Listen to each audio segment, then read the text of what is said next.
పైసలు ఎంత మంచిగా వచ్చేది, రైతు బంధు డబ్బులు ఏ విధంగా వచ్చేది, శనుకులు పడుతుంటే చకాచకా వచ్చి బ్యాంకులలో డబ్బులు పడి రైతుల సెల్ ఫోన్లు మోగుతుండే. ఆ విధంగా కడుపులో చల్లగదలకుండా రైతాంగానికి రైతు బంధు పథకాన్ని అమలు చేసుకున్నాం. రకరకాల వ్యక్తులు రకరకాల మాటలు మాట్లాడినారు. జై కిసాన్ జై జవాన్ అన్నారు తప్ప వాళ్ళ సంక్షేమం ఏ ప్రభుత్వం కూడా చూడలేదు. అదేవిధంగా ధాన్యం రైతులు పండిస్తే కొన్ని వందల కోట్ల రూపాయలు ప్రభుత్వానికి నష్టం వచ్చినా ఏ విధంగా ధాన్యం కొన్నామో, ధాన్యం ఎంత బాగా కొన్నామో, వడ్లు కొంటే 3-4 రోజులనే డబ్బులు రైతుల ఖాతాలో ఎట్లా చేసినామో అవన్నీ కూడా యావత్ తెలంగాణ ప్రజానికి తెలుసు.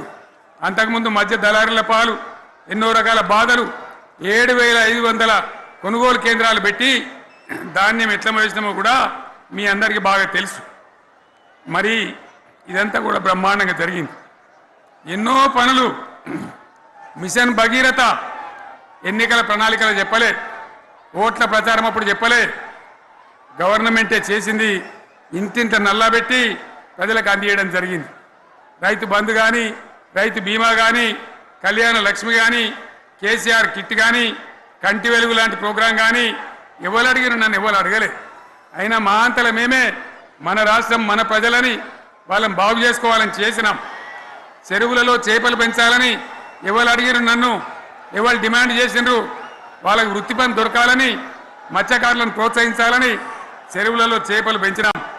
లక్షలాది గొర్రెలను పంపిణీ చేయమని ఎవరు ధర్నా చేయలే, ఎవరు అడగలే. కానీ ప్రభుత్వమే తనంతట తానే బ్రహ్మాండంగా వాళ్ళకు చేయడం జరిగింది. ప్రజల అవసరాలు ఎప్పటికప్పుడు తీర్చినాం. అంతవరకే ఆగలే. పారిశ్రామిక రంగం మీద దృష్టి పెట్టినాం, పెట్టుబడులు ఆకర్షించినాం. సుమారు 20 నుంచి 25 లక్షల మంది పిల్లలకు ఉద్యోగాలు ఇప్పించే ప్రయత్నం చేసినాం. 40 కోట్లు మాత్రం ఉన్న ఐటీ ఎగుమతులు 2.5 లక్షల కోట్లకు పెంచగలిగినాం. ఐటీ రంగంలో 7 లక్షల మందికి ఉద్యోగాలు కొత్తగా వచ్చినాయి. 1000కి పైగా గురుకులాలు పెట్టినాం. పేద ఇళ్ళ విద్యార్థులకు ఉత్తమమైనటువంటి చదువును అందించినాం.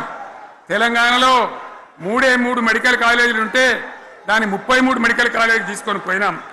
ఈ విధంగా అది ఒకటి మాత్రమే కాదు. బీఆర్ఎస్ టైంలో మత కల్లోలం లేదు, కర్ఫ్యూ లేదు, కల్లోలం లేదు. శాంతి భద్రతలన్నీ కూడా బ్రహ్మాండంగా కాపాడి ప్రతి ఒక్కరిని కూడా కాపాడే బాధ్యత తీసుకొని కడుపులో పెట్టుకొని చూసుకున్నాం. ఇవన్నీ కూడా నా డైలాగులు కాదు, నేను చెప్పే స్టోరీలు కాదు. ఇవన్నీ పార్లమెంట్ వేదికగా కేంద్ర ప్రభుత్వం అనేక సందర్భాల్లో వెల్లడించినటువంటి విషయాలు. Reserve bank of India, comptroller general of India వాళ్ళు వెల్లడించినటువంటి అధికారమైనటువంటి లెక్కలని చెప్పి కూడా నేను మీకు మనవి చేస్తా ఉన్నా.